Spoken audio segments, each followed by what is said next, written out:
Global finance में एक शांत लेकिन गहरा बदलाव हो रहा है।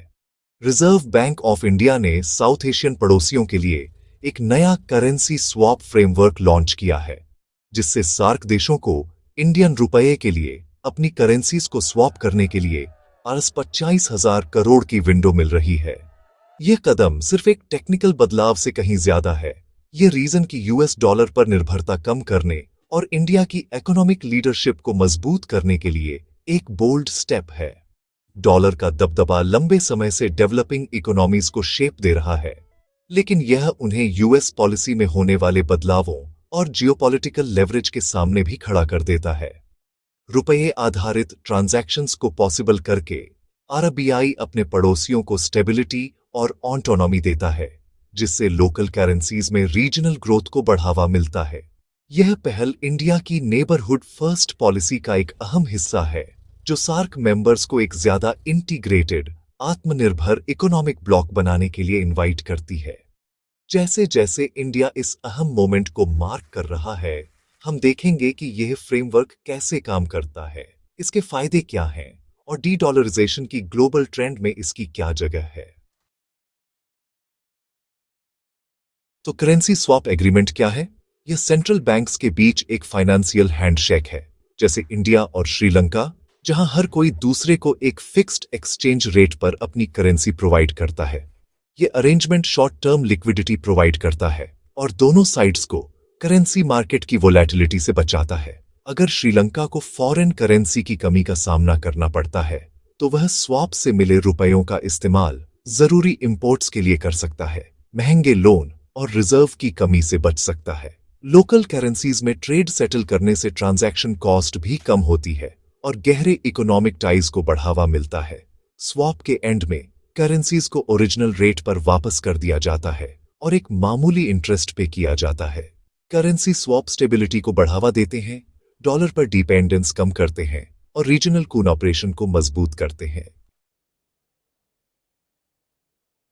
आरबीआई का updated SAARC currency swap framework economic diplomacy में एक मास्टर स्ट्रोक है। यह डॉलर या यूरो में स्वैप के लिए 2 बिलियन की फैसिलिटी बनाए रखता है, लेकिन असली इनोवेशन नया आरएस 25,000 करोड़ का आईएनआर स्वैप विंडो है। इंडिया का पहला बड़े पैमाने पर रुपए ओनली स्वैप सार्क देशों के लिए। यह पड़ोसियों को सीधे रुपए एक्सेस करने देता है, थर्ड करेंसीज को बाईपास करते हुए, और रीजनल एंकर के रूप में रुपए में इंडिया के कॉन्फिडेंस का संकेत देता है। यह फ्रेमवर्क ट्रेड में रुपए के उपयोग को बढ़ावा देता है, एक अच्छा साइकिल बनाता है।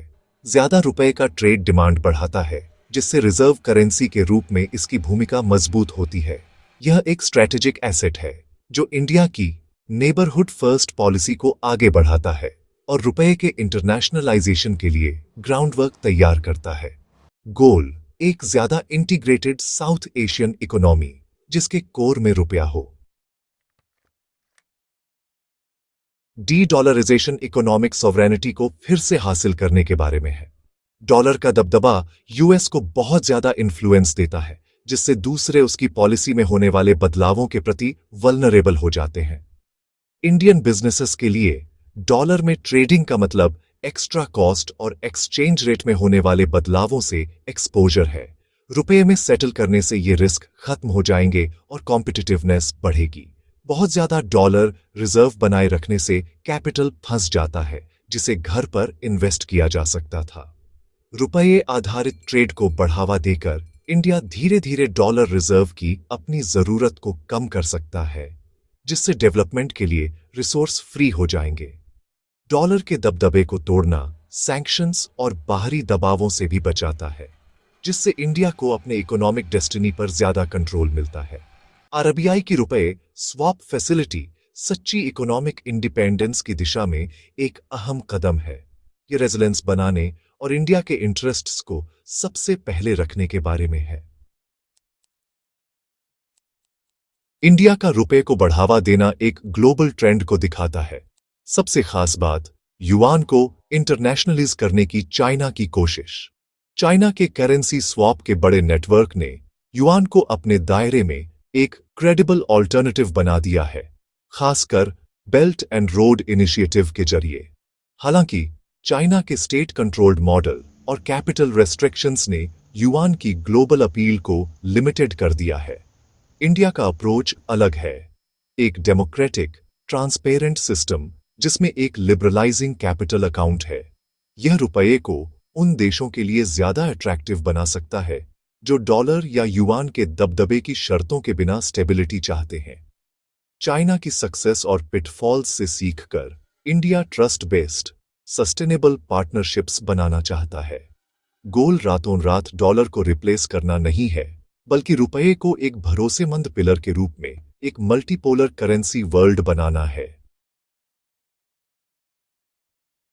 आरबीआई का नया फ्रेमवर्क अक्टूबर 2024 में मालदीव्स के साथ एक लैंडमार्क स्वैप एग्रीमेंट के साथ रियलिटी बन गया।